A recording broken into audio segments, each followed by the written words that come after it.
Well, hello friends, and welcome back to another video. So today I'm going to be making pumpkin bars with cream cheese frosting. Normally I would make these a couple times at least starting in September, but life has kind of gotten away from me, so I'm a little late in the season, but that's okay. Gonna make them today. This is a family recipe. It is over on my blog. I will link it in the description box below the video. Here it is in the cookbook, but all the specific details will be over on my blog, so check that link out.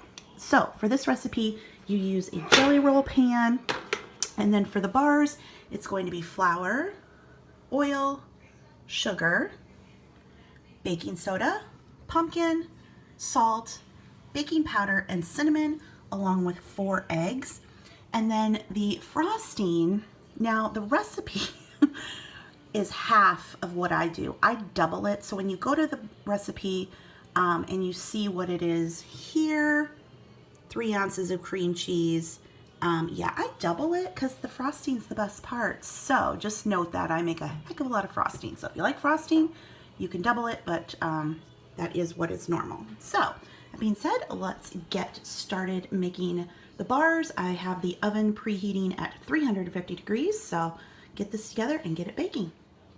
The great thing about this recipe is you can do it in one bowl. So I have my ingredients measured out. I've already put my can of pumpkin in the bowl. So I'm going to go ahead and I'm going to add 2 cups of sugar, 2 cups of flour, I have 4 eggs,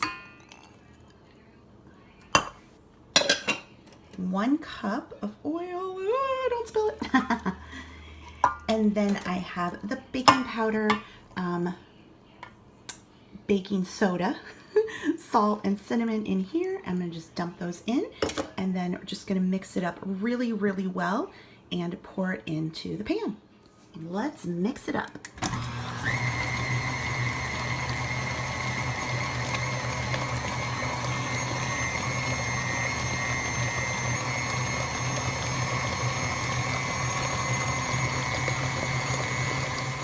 This mixes up very quickly. I'm just going to go ahead and scrape the sides one time and then mix it up once more, and it'll be ready to go.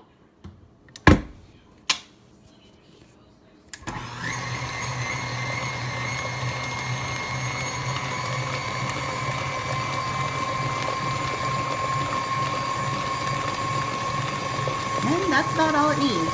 Total of maybe 30-40 seconds to mix. Because there's a lot of oil in this batter, a cup, there's no need to spray or grease the jelly roll pan. You can just pour the batter in just as it is.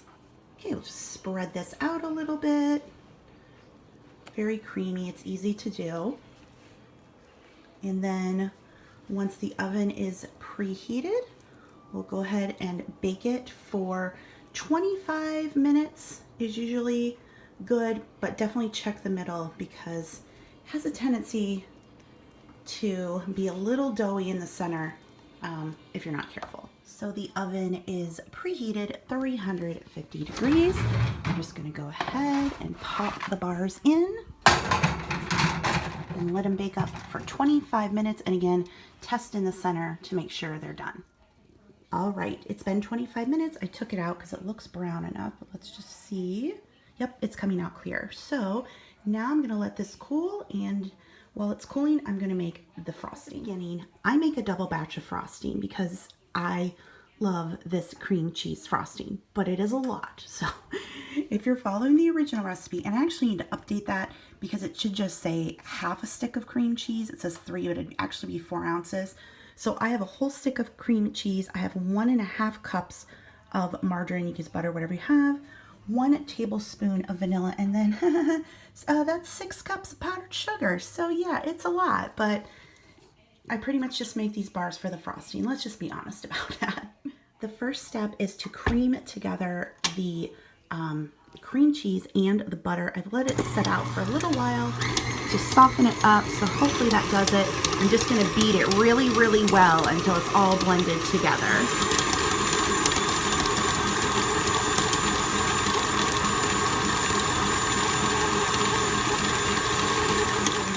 In between blending to do a scrape around the bowl, get the chunks off. Again, how soft it is going to make it easier, but one more try and this should get blended completely. And up on high too, that'll help.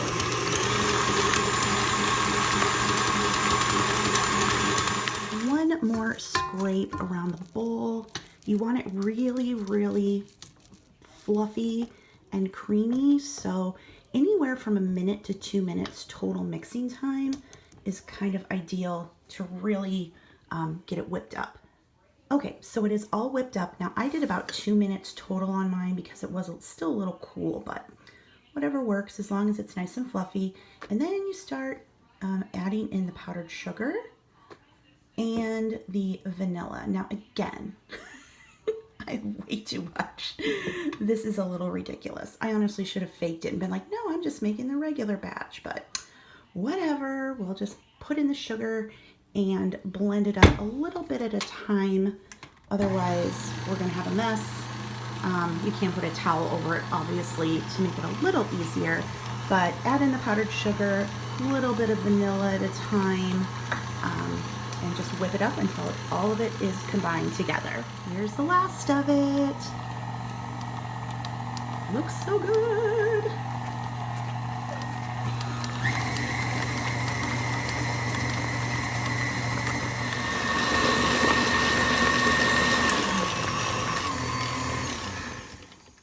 Oh yes, looks amazing. The frosting is done and I taste tested it and it's amazing. The bars are cooled. I did put them in the fridge for a bit just to speed up the process. Now it's time to frost. Have one of these handy dandy spreaders. Oh my gosh, this looks amazing. There's the finished product. Almost looks too good to eat, but we're gonna do it anyway. So we're gonna cut into these and see what a bar looks like.